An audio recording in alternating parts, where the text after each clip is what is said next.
who was also stationed there to stay on, and we provided safe environment as well as food and groceries and whatever support that we could, because it's a hostel, it's a functioning hostel, and 111 women were housed in our premises for almost close to 47 days, before which Uttarakhand opened their borders and uh, the internal district borders, and we were able to safely ensconce every one of them. In fact, we made arrangements for cars so that they transport not more than two in a vehicle back to their respective hometowns. So health safety was the primary focus in the first week of our COVID lockdown.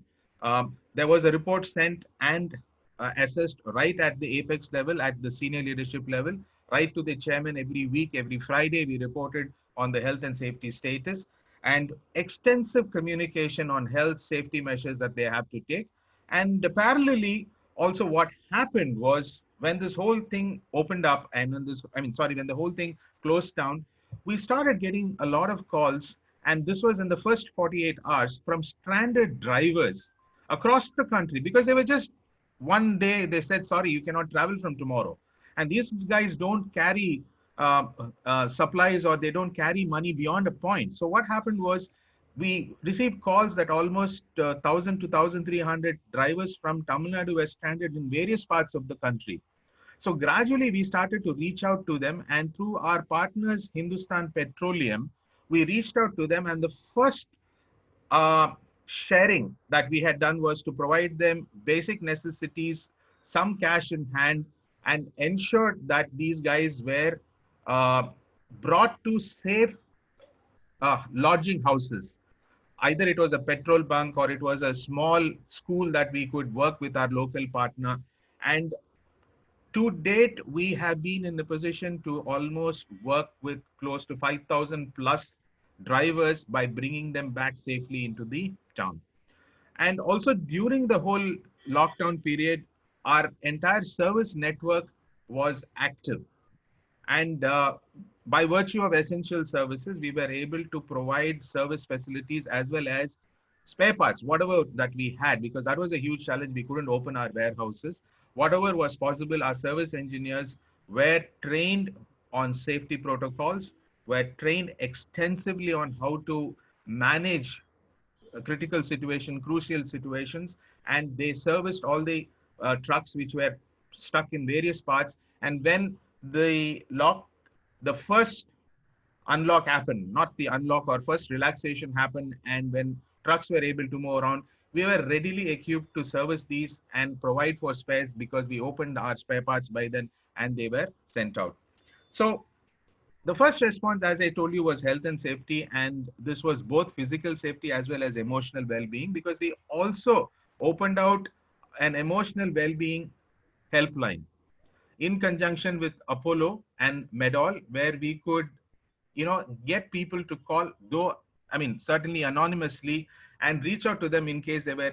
And we realized there were almost about 20 to 30 calls which came into this helpline in terms of seeking uh, stress relief. Basically, they were, under so much of stress, because work from home is not an easy task, especially for double income or double earning members, because it's a small room. She's working, he's working, the children are also studying through online classes. So there is a bandwidth issue, there is a space issue. So there was a lot of stress, and we ensured that these stress factors were also provided for. We provided a lot of material. We had extensive training sessions that we were in a position to roll out to them, and more importantly, ensure that they absorbed it and they were actually able to practice. A lot of tips, right from, how do they sit in their in the workstation, how do they use earplugs so that they do not disturb the others, how do they mute the phone. Very, very simple stuff, but stuff which makes sense to them to ensure that they are in a position to work from home comfortably. Extensive manuals were made and sent out. And more importantly, we had very clearly defined and ensured that all this learning was also transferred to all our stakeholders.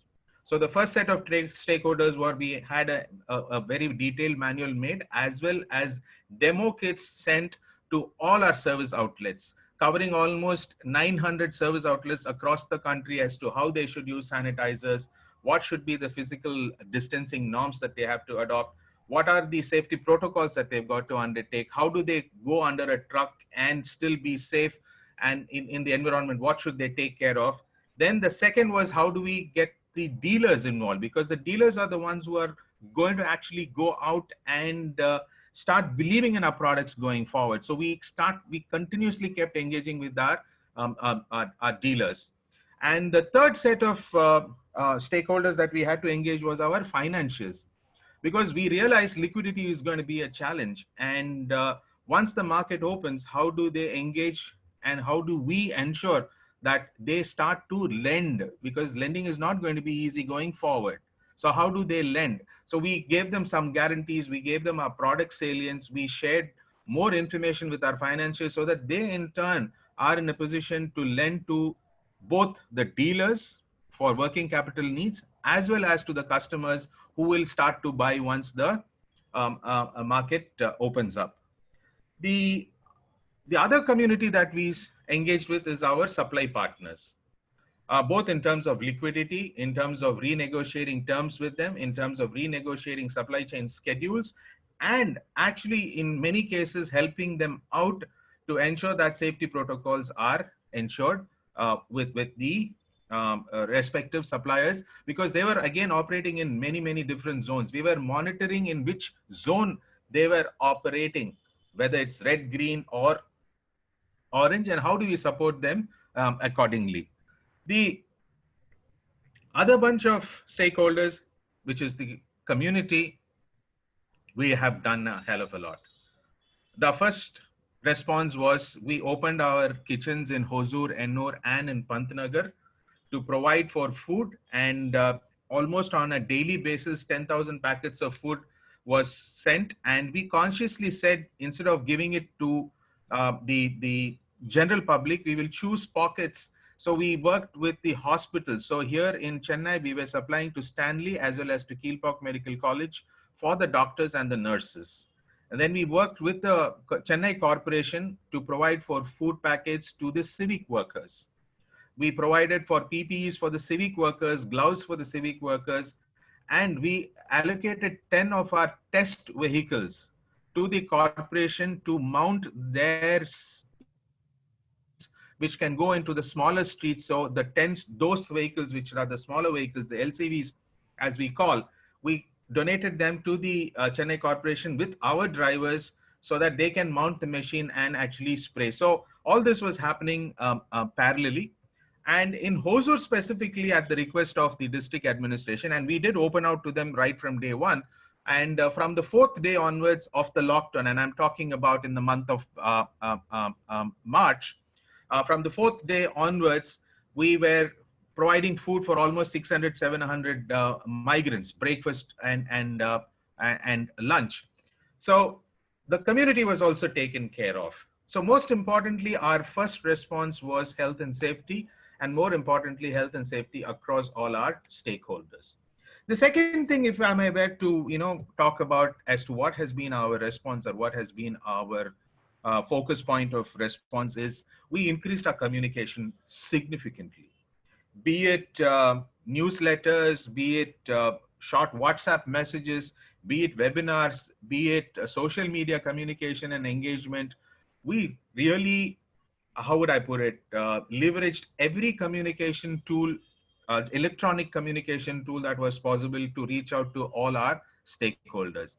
And every stakeholder was given a certain responsibility or a point of contact at the central, and this is at the N-1, which is the direct reports of the MD, to ensure that their needs and their concerns are addressed, and ensured that everyone is addressed right at the front end, complete front end, so that the chain of support and the chain of communication is not lost. And we maintain, for us, the remote workforce, if you take Chennai, we are probably about 50% of our workforce. 50% of our workforce are in the field, especially our sales and our service engineers. And we ensured that everyone has some form of connectivity, And those who did not have any form of connectivity, we reached out to them to provide for dongles and provide for whatever technology support that we could do. Since we had uh, the liberty, or since we had the privilege of using our transporters, because we work with them very closely, to reach out even in the time of lockdown, so that even the remote corners, we were able to reach out whatever help and support that we could provide for. And of course, we had the normal contributions that we make to the PM Care Fund. One day salary was contributed, and I mean, these were routine stuff which we do, but most importantly, we reached out to every stakeholder possible, focusing on two specific aspects: health and safety. And within health and safety, we had to look at both physical as well as emotional well-being. And secondly, focus on business continuity as to how we can support them in terms of liquidity, in terms of confidence, and in terms of our product lineup post the unlock. So this was what we as an organization, and I think this was also a reference from many auto companies, because we were very strongly networked with all the auto companies, I would say, including Tatas, Mahindras, Bajaj, Eicher, Volvo. All of us as HR heads were very, very well networked.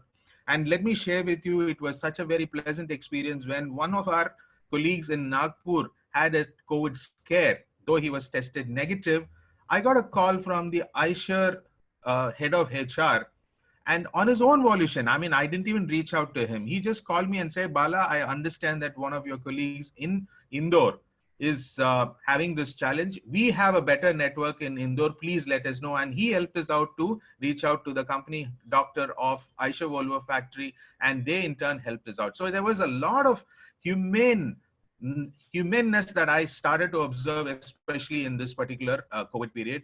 And also the ability of our managers to empathize with their respective teams, because they were also in very similar condition. So we use this opportunity to also, highlight and celebrate this humaneness. And wherever people reached out beyond their scope of work, we were able to celebrate them. And we every day had newsletters called Helping Hands, where we published success stories, and there created a very, very positive outflow of positive feeling right across. So I think I have exceeded my time limit by a couple of minutes. So I would now be open for questions, and please feel free to first of all, I'll seek comments and also any questions from your side. Yeah, Bala, before we go ahead, I think just want to summarize what you are telling. It reminded me of the BCP. Many companies do business contingency planning. You seem to have done a very comprehensive BCP. I come from Odisha. Looks like, the way the super cyclone was dealt by the chief minister and the team, very comprehensive. I was about to ask you questions about many stakeholders. Very extremely well done. The noting is compassion and empathy that is underlying everywhere for all your stakeholders. Thanks. We'll go ahead. Let me ask. I have a couple of questions. Please. I'll start with one question, then the question will flow. Please go ahead with the chat box and send your questions. First question is, what is one or two challenges your HR colleagues face? Not you as the leader. What did your subordinate HR people? Sorry, I lost you, Gopal. I said, what are one or two challenges your HR colleagues faced at the ground level? Well, the fundamental challenge that they faced was uncertainty. In the first few days, people really did not know whether they should come to work. What does this whole work from home mean? Will I get my attendance? Will I get my salary? Will I get my work? I'm not doing any work. Am I going to get paid salary? So these were the first set of questions of uncertainty. And we addressed this by extensive communication. And the second one was, how do we keep them engaged? Because they're not at work. They have nothing much to do. So this was a time when we actually leveraged our e-learning. We had e-learning, but it was not how will I put it, accepted or well absorbed. But this time, let me tell you, of the 5,300 employees that we have, 4, 6, 7, 9 people logged on during this period for e-learning. And also it was such a pleasure to see there are so many free e-learning courses that were on offer. So we kind of leveraged this. Sure. There's a question from somebody regarding China. Your very nice CSR, very nice involvement. Will your business with China continue? What is the backup plan? At this point in time, we are quite entwined with China because our dyes are coming in from China. Mm. But if you look at overall, our dependency in China is very, very minuscule. Mm. I would say 93 to 94% of our supply base is India. Very good. The next question quickly. What are the most challenging situation you faced and how did you manage? I think you have talked about resilience and agility, but the specific question is what specific big challenge and how did you manage? See, the one unique challenge which we faced was a lot of people could not travel back to their hometowns. You know, what happened was since the lockdown happened, many of them could not travel to the hometown.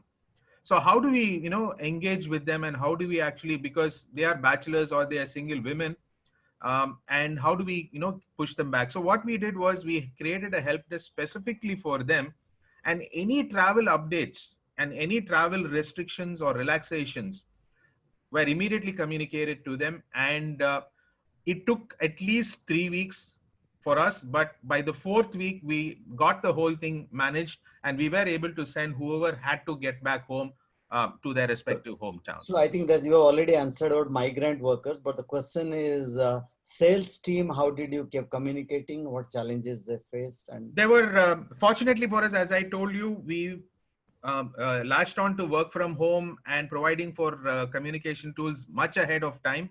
So we didn't have no, I mean, we had no challenge. And interestingly, let me share one thing. We conducted what we call as a pulse survey, hmm. and we had a 94% participation in that survey, where we asked fundamental questions. Are you worried about your health? Are you worried about your job? Are you, I mean, questions which we normally would not have asked.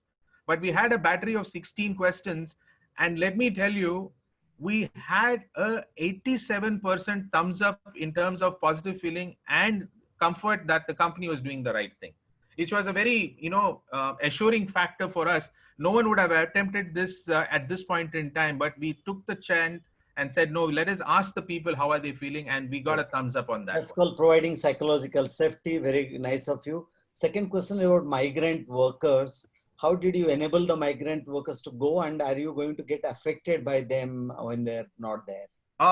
See, for us, we engage contractors through certain third-party providers, and we work with the third-party providers to ensure that their salaries are paid and their benefits are delivered to them. As I told you, the only challenge where we, not challenge, the only issue we had was in Hosur, where we had about 600 to 700 migrant workmen, but they were not necessarily working for us, but through the government, which is because Krishnagiri was a green zone for a very long time. So through the government, we worked and provided for food, and we said that they can come and stay in our plant, but the government had already made arrangements in a Kalyan Mandap. We provided for food. Now in Ennore, we do not have migrant workmen. In Uttarakhand, they had left by the time this whole thing happened. Hosur was the only challenge that we've had, and we've been able to address Yeah, it. so I think the very quick, small questions. Have you paid salaries? Have the contract workers been paid salaries? You have To mentioned. date, we have paid all salaries and all benefits to them. I think a lot of positive acknowledgement is coming to you for crisis management, handling the situation. One question is, what is the new HR competency for the HR professionals that you see coming? Empathy, compassion, and ability to network. I think these are the skills that the HR network, the fraternity has to, one, demonstrate themselves, and also have the ability to get fellow colleagues to demonstrate that one. Because the only factor that you will be addressing is people's concerns. Business is going to be low. Business is not going to be buoyant. The only thing that would keep the people going is positive attitude, positive feeling, and a sense of compassion and being in this together. I think, in fact, the question is related to that. Is there any employee turnover, not migrants leaving? You have any employees left? And did you take No, insurance not for your during, workmen? not during this period. Not during this Workmen, period. any COVID insurance for workmen and contract employees? No, we have not taken any specific COVID insurance, but what we have done is wherever there have been instances, we have provided for all support and medical assistance. So something on communication, it's very comprehensive. I know Subrata Bakshi keeps talking every day in Odisha regarding COVID update so that people are in storytelling mode. How did you manage the communication and how did you cascade? Any specific way? There is a question. See, the communication, as I would say, we focus specifically on reaching out to the last mile. So we had a very definitive chain of command, and every week, if on Saturdays, there was a rain check done in terms of with the HR team in terms of last mile connectivity. In fact, we've been able to do the whole PMS exercise, and we did a survey of the PMS exercise, whether they were satisfied with the whole PMS process of dialogue, as well as, while it was not as high as it would have been on a face-to-face meeting, but of course, about 82% of them have said they have been comfortable with the PMS process in terms of the performance dialogues.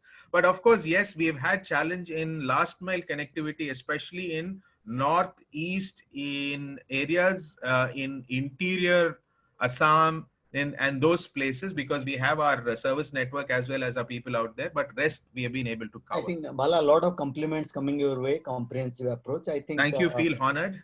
And one thing is coming, please explain something, future challenges for HR. As if HR challenges are not enough, some more future challenges for you. That's the last question, and then we'll hand it over to Madin. Yeah. See, the future challenge, let me tell you, I think there is a lot of scope and attention provided for our executives, which is our white collar. So there is a lot of, management attention, time and space, which goes into how do we keep them engaged, work from home and things like that. Let us not forget, the value creators are the ones who are in the shop floor. Value creators are the one who are your frontline workmen.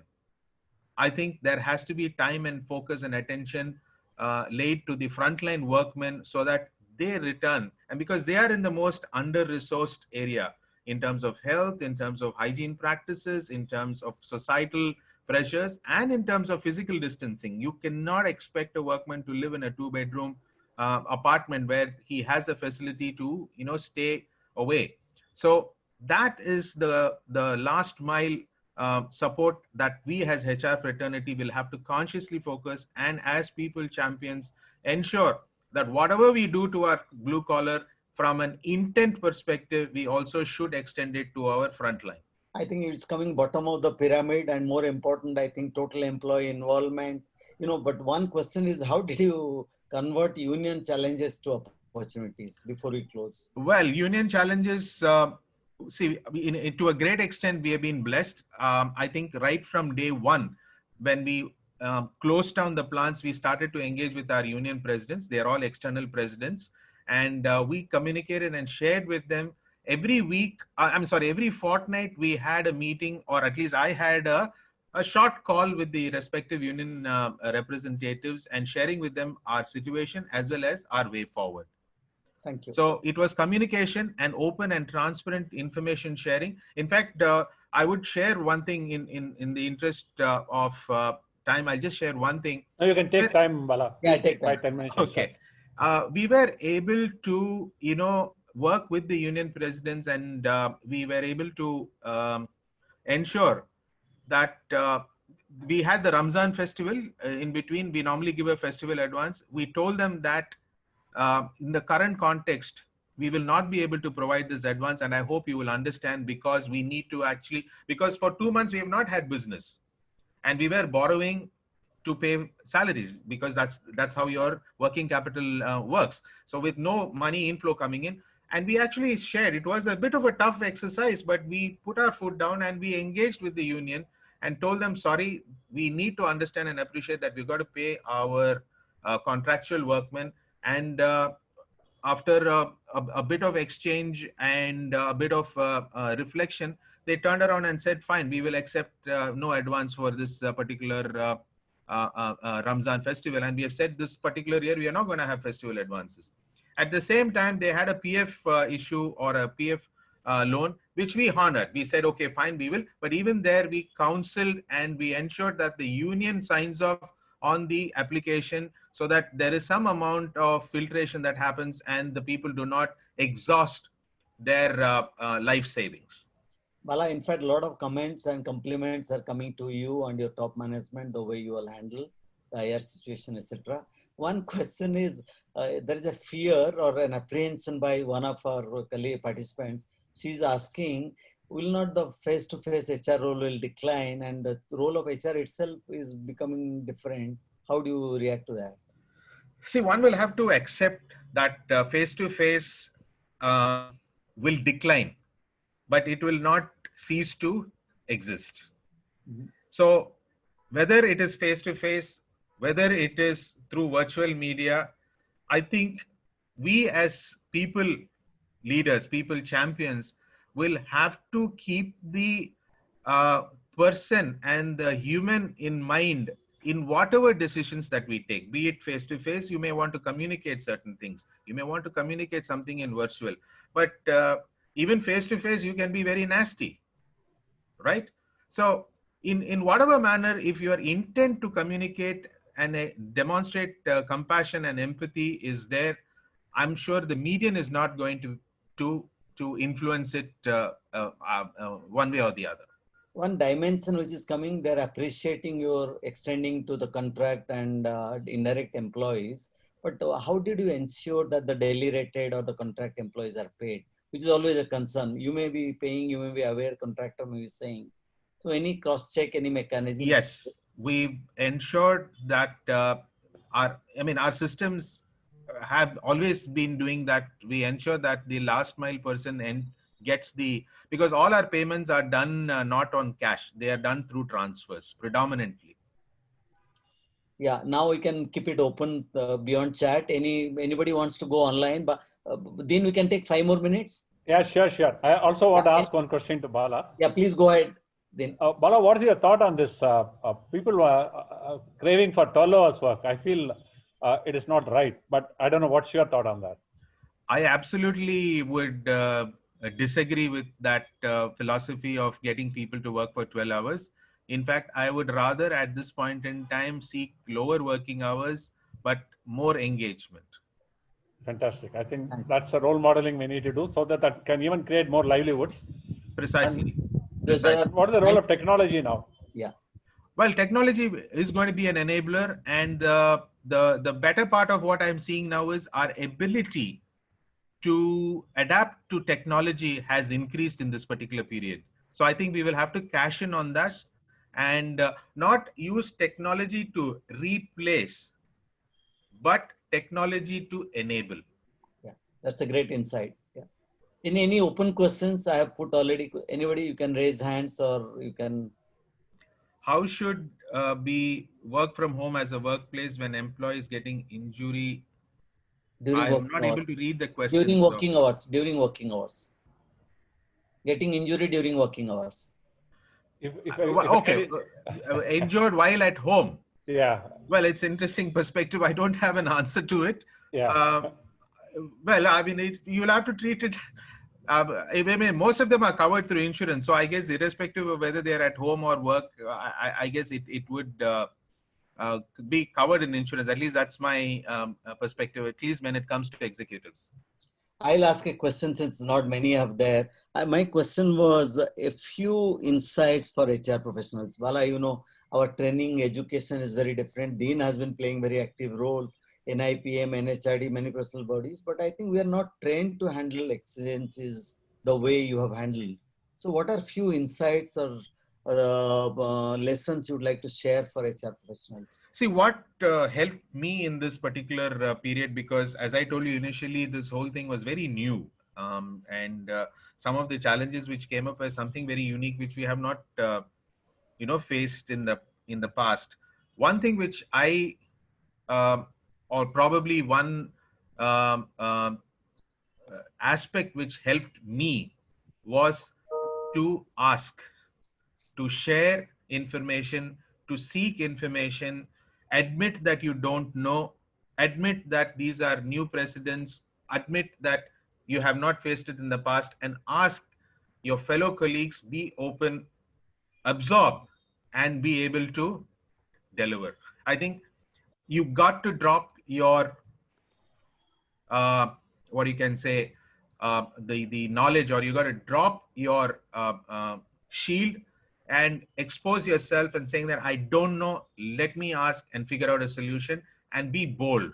More importantly, take decisions faster. If we had not taken that decision, or if as a HR fraternity we were not able to influence our leadership to take the decision on the Thursday when we decided to work from home and also take the shut, we may have faced problems post Tuesday when the shutdown was announced.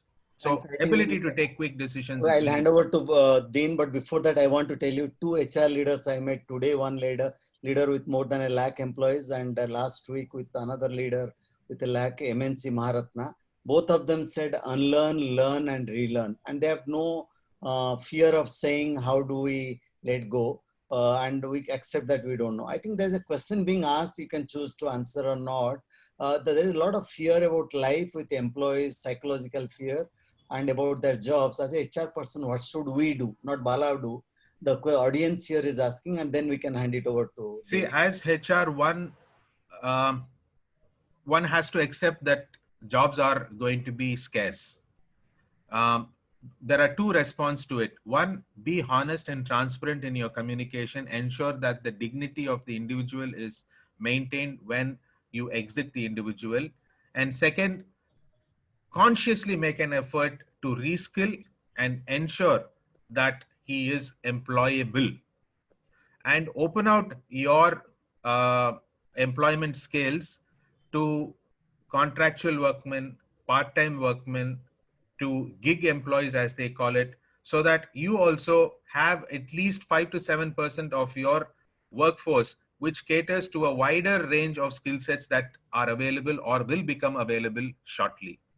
Last share, question. share with your HR colleagues, share your talent with your HR colleagues, share your resources with other known entities, so that everyone at least is in a position to have a decent living going forward. I There think, will be a great salary equalizer that will happen shortly, and I'm looking forward to it. thanks. I think Bala, last question repeatedly. What is the future of L&D post unlock? Learning and development is going to become even more dynamic going forward, because there is a whole new skill set that is going to emerge. Well, the methodology of learning is going to dramatically change, but the need for new skills, new capabilities, and new adaptive skills is going to only increase. And we as HR leaders, or as we as professionals, forget as HR leaders, as professionals, will have to be on the ball and ensure that most of our colleagues and most of our fellow team members keep themselves updated every day. Thanks, Bala. Excellent compassion and empathy. Over to Dean. Thank you for giving us the opportunity. Thanks, Bala. I think, first of all, let me compliment you. The 5,000 drivers, they were on the highways and you did not leave them in high and dry. Oh yeah, no, that was I think that's the most important, because dealing a lockdown in the highway is not an easy issue. very And true. that's something outstanding. It's an excellent experience. Dr. Gopal, I would only appeal now that you must write a book. So Well, thank you very much. Thanks for your trust. Thank you. every day's experience, what we are going to hear from each of them is outstanding. I think none of us have handled such issues, and all of us have thought. I think Bala has thought on the feet, thinking on the feet, and responding, and again with compassion, and dealing with the union where required firmly. I think outstanding. I have no words to say. Thanks. Thank you so much. Thank you Thank so you much. all. It's a pleasure. And I thank all participants for patient hearing. It feels really important to be heard, because I think that's one of the biggest compliments that one can get in any profession. So thank you so much for being here and for for accepting the invite. Thank you. Thanks, Bala, and even Thanks a lot. excellent acknowledge. Thanks, Thank you, Dr. Dean. Gopal, also for the wonderful moderation. Thank you. Thanks. Bye. Thank you so much. Thank you. Bye. Thanks.